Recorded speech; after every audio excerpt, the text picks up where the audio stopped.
Get out of the way! Come on, sit in the rickshaw! ਸੁੱਖ ਦਾ ਸੁਨੇਹਾ ਆਵੇ ਲੈਂਦੇ ਪੰਜਾਬ ਤੋਂ।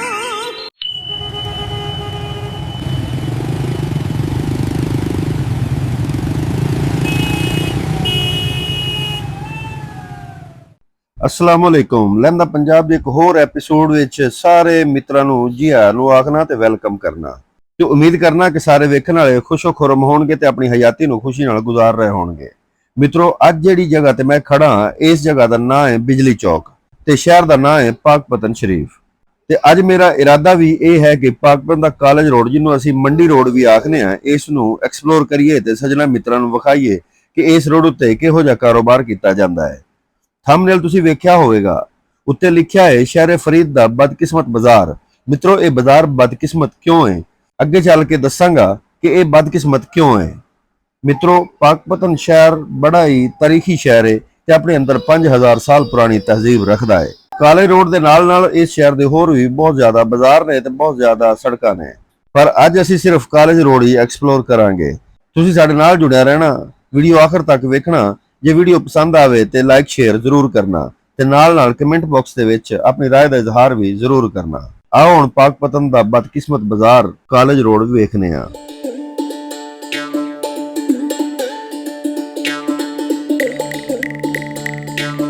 ਇਸ ਰੋਡ ਨੂੰ ਕਾਲਜ ਰੋਡ ਕਿਉਂ ਆਖਿਆ ਜਾਂਦਾ ਹੈ? ਕਿਉਂਕਿ ਇਸ ਰੋਡ ਦੇ ਉੱਤੇ ਗਵਰਨਮੈਂਟ ਫਰੀਦੀਆ ਡਿਗਰੀ ਕਾਲਜ ਦੀ ਬਿਲਡਿੰਗ ਹੈ, ਇਸ ਵਾਸਤੇ ਇਸ ਬਾਜ਼ਾਰ ਦਾ ਨਾਂ ਕਾਲਜ ਰੋਡ ਹੈ। ਪਰ ਇਸ ਦਾ ਦੂਸਰਾ ਨਾਂ ਗੱਲਾ ਮੰਡੀ ਰੋਡ ਵੀ ਹੈ। ਇਸ ਰੋਡ ਤੇ ਗੱਲਾ ਮੰਡੀ ਹੋਣ ਦੀ ਵਜ੍ਹਾ ਤੋਂ ਇਸ ਰੋਡ ਨੂੰ ਗੱਲਾ ਮੰਡੀ ਰੋਡ ਵੀ ਆਖਿਆ ਜਾਂਦਾ ਹੈ। ਇਹ ਗੱਲਾ ਮੰਡੀ ਬਹੁਤ ਹੀ ਪੁਰਾਣੀ ਹੈ। ਇਹ ਉਹ ਮੰਡੀ ਹੈ ਜਿਹੜੀ ਆਪਣੇ ਅੰਦਰ ਹਜ਼ਾਰਾਂ ਦਾਸਤਾਨਾਂ ਰੱਖਦੀ ਹੈ। ਇਸ ਮੰਡੀ ਦੇ ਵਿੱਚ ਕਰੋੜਾਂ ਦਾ ਕਾਰੋਬਾਰ ਰੋਜ਼ਾਨਾ ਹੁੰਦਾ ਹੈ। ਮਿੱਤਰੋ, ਇਸ ਰੋਡ ਦੇ ਉੱਤੇ ਬਹੁਤ ਸਾਰੀਆਂ ਦੁਕਾਨਾਂ ਤੇ ਬਹੁਤ ਸਾਰੇ ਸ਼ਾਪਿੰਗ ਪਲਾਜ਼ੇ ਵੀ ਨੇ।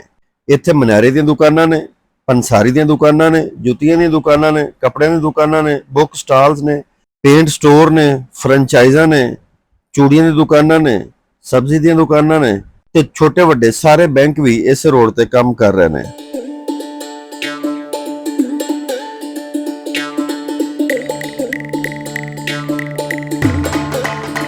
ਮਿੱਤਰੋ, ਇਸ ਰੋਡ ਤੇ ਹੋਰ ਵੀ ਕਾਫੀ ਸਾਰੇ ਸਕੂਲ ਨੇ, ਜਿਨ੍ਹਾਂ ਵਿੱਚੋਂ ਇੱਕ government MC girls high school Pakpattan ਹੈ, government boys MC high school Ghalla Mandi ਹੈ। ਇਹਨਾਂ ਦੋਵਾਂ ਸਕੂਲਾਂ ਤੋਂ ਇਲਾਵਾ ਕਾਫੀ ਸਾਰੇ ਪ੍ਰਾਈਵੇਟ ਸਕੂਲ ਵੀ ਇਸ ਰੋਡ ਤੇ ਕੰਮ ਕਰ ਰਹੇ ਨੇ। ਮਿੱਤਰੋ, ਕੋਈ ਵੀ ਬਾਜ਼ਾਰ ਜਾਂ ਸ਼ਹਿਰ ਜਾਂ ਇਲਾਕਾ ਹੋਵੇ, ਉਹਦੇ ਵਾਸੀਆਂ ਨੂੰ ਬਿਹਤਰੀਨ ਮਾਹੌਲ ਦੇਣ ਵਾਸਤੇ ਕੋਈ ਨਾ ਕੋਈ ਪਾਰਕ ਵੀ ਜ਼ਰੂਰ ਹੁੰਦਾ ਹੈ। ਇਸ ਰੋਡ ਤੇ ਵੀ ਸੈਰਗਾਹ ਦੇ ਨਾਂ ਤੋਂ ਇੱਕ ਬਹੁਤ ਵੱਡਾ ਪਾਰਕ ਹੈ, ਜਿੱਥੇ ਕਾਫੀ ਸਾਰੀਆਂ ਸਹੂਲਤਾਂ ਨੇ, ਜਿੱਥੇ ਫੈਮਲੀਆਂ ਸ਼ਾਮ ਨੂੰ ਦਾਖਲ ਹੁੰਦੀਆਂ ਨੇ ਤੇ ਇੰਜੋਏ ਕਰਦੀਆਂ ਨੇ। ਇਸ ਸੈਰਗਾਹ ਦੇ ਵਿੱਚ ਮਿਊਨਿਸਪਲ ਕਾਰਪੋਰੇਸ਼ਨ ਦਾ ਦਫ਼ਤਰ ਵੀ ਹੈ ਤੇ ਇੱਕ ਬਹੁਤ ਵੱਡੀ ਲਾਇਬ੍ਰੇਰੀ ਵੀ ਹੈ। ਸਾਬਕਾ MNA ਮੀਆਂ ਮਹਿਮੂਦ ਅਹਿਮਦ ਖਾਨ ਬੱਸੀ ਸ਼ਰੀਫ ਵਾਲੇ ਦਾ ਘਰ ਵੀ ਇਸੇ ਰੋਡ ਦੇ ਉੱਤੇ ਮੌਜੂਦ ਹੈ। ਉਹਨਾਂ ਦੀ ਗਲੀ ਨੂੰ ਉਹਨਾਂ ਦੇ ਨਾਂ ਦੀ ਨਿਸਬਤ ਨਾਲ ਬੱਸੀ ਸ਼ਰੀਫ ਵਾਲੀ ਗਲੀ ਆਖਿਆ ਜਾਂਦਾ ਹੈ। ਇਸ ਰੋਡ ਦੇ ਉੱਤੇ ਹੋਰ ਵੀ ਬਹੁਤ ਜ਼ਿਆਦਾ ਤਾਰੀਖੀ ਬਿਲਡਿੰਗਾਂ ਅੱਜ ਵੀ ਮੌਜੂਦ ਨੇ। ਡਾਕਟਰ ਤਨਵੀਰ ਵਾਲੇ ਹਸਪੀਟਲ ਤੋਂ ਥੋੜਾ ਜਿਹਾ ਅੱਗੇ ਨਿਕਲੀਏ, ਕਿਲੇ ਵਰਗਾ ਇੱਕ ਸਕੂਲ ਆ ਜਾਂਦਾ ਹੈ। ਇਸ ਰੋਡ ਦੇ ਉੱਤੇ ਇੱਕ ਬਹੁਤ ਹੀ ਤਾਰੀਖੀ ਸਕੂਲ ਵੀ ਹੈ, ਜਿਹਨੂੰ ਅਸੀਂ ਆਖਦੇ ਹਾਂ government Fazilka Islamia high school. ਇਸ ਸਕੂਲ ਦੀ ਬਿਲਡਿੰਗ ਇਸ ਗੱਲ ਦਾ ਸਬੂਤ ਹੈ ਕਿ ਇਹ ਬਾਜ਼ਾਰ ਸਦੀਆਂ ਪੁਰਾਣਾ ਹੈ। ਮੁਤਹਿਦਾ ਹਿੰਦੁਸਤਾਨ ਵਿੱਚ ਫਾਜ਼ਿਲਕਾ ਤਹਿਸੀਲ ਦੀ ਨਿਸਬਤ ਰੱਖਣ ਵਾਲਾ ਇਹ ਸਕੂਲ ਅੱਜ ਵੀ ਆਪਣੀ ਸ਼ਾਨੋ ਸ਼ੌਕਤ ਨਾਲ ਚੱਲ ਰਿਹਾ ਹੈ। ਹਜ਼ਾਰਾਂ ਸਟੂਡੈਂਟਾਂ ਨੂੰ ਅੱਜ ਤੱਕ ਮੈਟ੍ਰਿਕ ਕਰਵਾ ਚੁੱਕਿਆ ਹੈ। ਇਸ ਸਕੂਲ ਦੇ ਰਿਜ਼ਲਟ ਹਮੇਸ਼ਾ ਦੀ ਤਰ੍ਹਾਂ ਬੜੇ ਹੀ ਸ਼ਾਨਦਾਰ ਰਹਿੰਦੇ ਨੇ। ਮਿੱਤਰੋ, ਇਸ ਸਕੂਲ ਤੋਂ ਥੋੜਾ ਜਿਹਾ ਅੱਗੇ ਨਿਕਲੀਏ ਤੇ ਹਸਪਤਾਲ ਰੋਡ ਆ ਜਾਂਦਾ ਹੈ। ਇਸ ਰੋਡ ਤੇ ਕਾਫੀ ਸਾਰੇ ਹਸਪਤਾਲ ਨੇ ਔਰ ਡਿਸਟ੍ਰਿਕਟ ਹੈੱਡਕੁਆਟਰ ਹਸਪਤਾਲ ਵੀ ਇਸੇ ਰੋਡ ਉੱਤੇ, ਤੇ ਥੋੜਾ ਜਿਹਾ ਹੋਰ ਅੱਗੇ ਜਾਈਏ ਤੇ ਨਗੀਨਾ ਚੌਕ ਆ ਜਾਂਦਾ ਹੈ। ਇਸ ਚੌਕ ਦਾ ਨਾਮ ਨਗੀਨਾ ਚੌਕ ਇਸ ਵਜ੍ਹਾ ਤੋਂ ਰੱਖਿਆ ਗਿਆ ਕਿ ਇਸ ਚੌਕ ਦੇ ਵਿੱਚ ਇੱਕ ਬਹੁਤ ਵੱਡਾ ਸਿਨੇਮਾ ਹੁੰਦਾ ਸੀ। ਉਸ ਸਿਨੇਮੇ ਦੇ ਨਾਂ ਦੀ ਨਿਸਬਤ ਨਾਲ ਇਸ ਚੌਕ ਨੂੰ ਨਗੀਨਾ ਚੌਕ ਆਖਿਆ ਜਾਣ ਲੱਗ ਪਿਆ।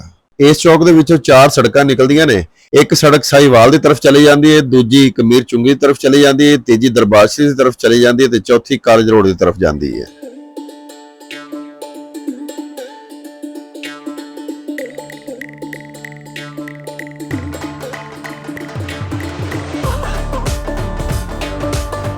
ਨਗੀਨਾ ਚੌਕ ਵੀ ਇੱਕ ਕਾਰੋਬਾਰੀ ਹੱਬ ਹੈ।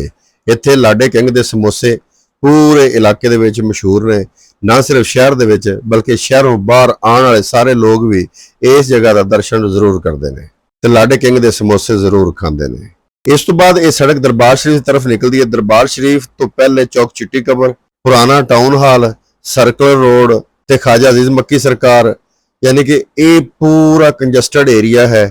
ਬਹੁਤ ਜ਼ਿਆਦਾ ਇੱਥੇ ਆਬਾਦੀ ਹੈ, ਬਹੁਤ ਜ਼ਿਆਦਾ ਇੱਥੇ ਦੁਕਾਨਾਂ ਨੇ, ਛੋਟੀਆਂ-ਛੋਟੀਆਂ ਦੁਕਾਨਾਂ ਨੇ ਤੇ ਹਰ ਦੁਕਾਨ ਤੇ ਤੁਹਾਨੂੰ ਸ਼ੱਕਰ ਤੇ ਮਖਾਣੇ ਲਾਜ਼ਮੀ ਮਿਲਣਗੇ।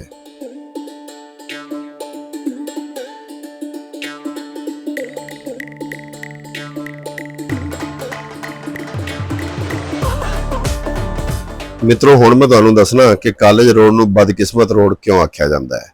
ਮਿੱਤਰੋ ਇਸ ਰੋਡ ਦੇ ਐਂਡ ਤੇ ਗੱਲਾ ਮੰਡੀ ਹੈ।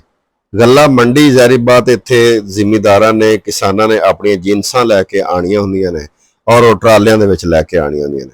ਟਰਾਲੇ ਦੀ ਵਿੱਥ ਬਹੁਤ ਜ਼ਿਆਦਾ ਹੁੰਦੀ ਹੈ ਔਰ ਬਾਜ਼ਾਰ ਬੜਾ ਤੰਗ ਹੁੰਦਾ ਹੈ ਔਰ ਇਸ ਤੋਂ ਇਲਾਵਾ ਟਰਾਲਿਆਂ ਦੇ ਨਾਲ ਨਾਲ ਰਕਸ਼ਿਆਂ ਦੀ ਬਹੁਤਾਤ ਹੋਣ ਦੀ ਵਜ੍ਹਾ ਤੋਂ ਇਸ ਪਾਸੇ ਕੋਈ ਵੀ ਖਰੀਦਦਾਰ ਨਹੀਂ ਵੜਦਾ। ਖਾਸ ਤੌਰ ਤੇ ਖਵਾਤੀਨ ਇਸ ਬਾਜ਼ਾਰ ਵਿੱਚ ਵੜਨ ਤੋਂ ਕਤਰਾਉਂਦੀਆਂ ਨੇ ਕਿਉਂਕਿ ਰਸ਼ ਇੰਨਾ ਹੁੰਦਾ ਹੈ, ਗੁਜ਼ਰਨ ਵਾਸਤੇ ਕੋਈ ਜਗ੍ਹਾ ਨਹੀਂ ਹੁੰਦੀ। ਭਾਰੀ ਟ੍ਰੈਫਿਕ ਦਾ ਇੰਨਾ ਜ਼ਿਆਦਾ ਲੋਡ ਬੋਝ ਹੁੰਦਾ ਹੈ ਕਿ ਇੱਥੇ ਕੋਈ ਵੀ ਕਸਟਮਰ ਇਸ ਬਾਜ਼ਾਰ ਦਾ ਰੁੱਖ ਨਹੀਂ ਕਰਦਾ। ਇਸ ਵਜ੍ਹਾ ਤੋਂ ਮੈਂ ਇਸ ਬਾਜ਼ਾਰ ਨੂੰ ਬਦਕਿਸਮਤ ਬਾਜ਼ਾਰ ਗਿਣਦਾ ਕਿ ਇਹਨਾਂ ਦਾ ਕਾਰੋਬਾਰ ਬਿਲਕੁਲ ਹੀ ਠੱਪ ਹੋ ਕੇ ਰਹਿ ਗਿਆ ਹੋਇਆ ਹੈ।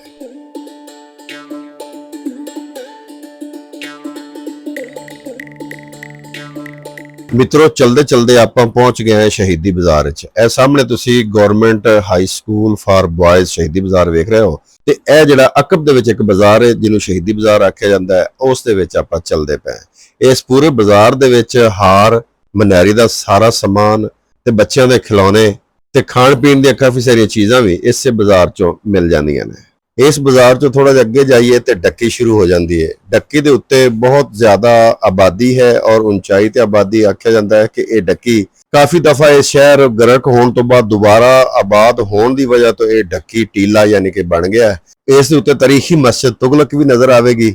ਮਸਜਿਦ ਤੋਂ ਇਲਾਵਾ ਕੱਚੇ ਬੁਰਜ ਨਾਂ ਦੀ ਇੱਕ ਬਿਲਡਿੰਗ ਹੋਰ ਵੀ ਤੁਹਾਨੂੰ ਨਜ਼ਰ ਆਵੇਗੀ ਜਿਹੜਾ ਕਿ ਮਿੱਟੀ ਦੇ ਢੇਲਿਆਂ ਨਾਲ ਬਣਿਆ ਹੋਇਆ। ਉਹ ਇੱਕ ਬਹੁਤ ਉੱਚਾ ਬੁਰਜ ਹੈ। ਆਖਿਆ ਜਾਂਦਾ ਹੈ ਕਿ ਪੁਰਾਣੇ ਵਕਤਾਂ ਦੇ ਵਿੱਚ ਕਿਲੇ ਦੇ ਤੌਰ ਤੇ ਇਸ ਬੁਰਜ ਨੂੰ ਇਸਤੇਮਾਲ ਕੀਤਾ ਜਾਂਦਾ ਸੀ ਔਰ ਸ਼ਹਿਰ ਦੀ ਹਿਫਾਜ਼ਤ ਵੀ ਇਸੇ ਬੁਰਜ ਦੇ ਉੱਤੇ ਬਹਿ ਕੇ ਸਿਪਾਹੀ ਕਰਦੇ ਸਨ। ਅਸੀਂ ਇੱਥੋਂ ਵਾਪਸੀ ਦੀ ਰਾਹ ਲਈਏ ਤੇ ਦੂਸਰੇ ਬਾਜ਼ਾਰ ਦੀ ਤਰਫ ਹੋ ਗਏ ਜਿਹੜੇ ਪਾਸੇ ਸਰਾਫਾ ਬਾਜ਼ਾਰ ਹੈ।